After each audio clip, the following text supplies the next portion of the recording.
హైదరాబాద్లో ఈ సీజన్లో అతిపెద్ద వాన శుక్రవారం కురిసింది. ఈ వర్షం దెబ్బకు నగరం అతలాకుతలమైంది. ఒక్క చినుకుకే చిగురుటాకులా వణికింది. 2-3 గంటల పాటు ఏకధాటిగా కురిసిన వానకు డ్రైనేజీలు పొంగి పొర్లాయి. రోడ్లు చెరువులయ్యాయి.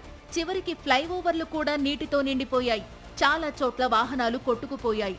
సహాయక సిబ్బంది రోడ్లపై బోట్లు వేసుకుని కాలనీల్లోకి వెళ్లి ప్రజల్ని రక్షించాల్సి వచ్చింది.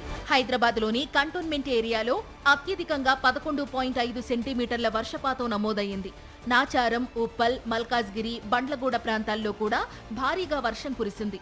ఓవరాల్ గా గ్రేటర్ హైదరాబాద్ పరిధిలోని ప్రతి ప్రాంతంలో 6 సెంటీమీటర్లకు తగ్గకుండా వాన పడింది.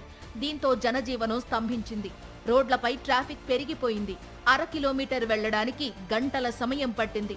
ప్రధానంగా ఐటీ కారిడార్, రాయదుర్గం, షేక్పేట్, గచ్చిబౌలి మార్గంలో 3 కిలోమీటర్ల మేర వాహనాలు నిలిచిపోయాయి. వరద ఉధృతికి సికింద్రాబాద్ కంటోన్మెంట్లోని ప్యాట్నీ నగర్ పూర్తిగా ముంపునకు గురైంది. పలు భవనాల సెల్లార్లలోకి వర్షపు నీరు చేరింది. దీంతో చిన్న బోట్ల ద్వారా అధికారులు సహాయక కార్యక్రమాలు చేపట్టారు. స్థానికులను వివిధ కార్యాలయాల్లో చిక్కుకున్న సుమారు 80 మంది ఉద్యోగుల్ని బయటకు తీసుకొచ్చారు. ఇటీవల హైడ్రా కూల్చివేతలు చేపట్టిన బేగంపేట పైగా కాలనీలో భారీగా వర్షపు నీరు చేరుకుంది. ఈ దెబ్బకు వ్యాపార సముదాయాల్లో పనిచేస్తున్న వాళ్లు బయటకు రాలేకపోయారు. కాలనీ మొత్తం వర్షపు నీరు చేరుకోవడంతో మరో బిల్డింగ్ నుంచి నిచ్చెనల ద్వారా బయటకు వచ్చారు. మరికొంతమంది మహిళలు భవనంలోనే చిక్కుకున్నారు. హైడ్రా చర్యల తరువాత కూడా నగర వాసులకు వరద తిప్పలు తప్పలేదు. నియంతృత్వంతో ప్రజా ఉద్యమాల్ని ఆపగలరా?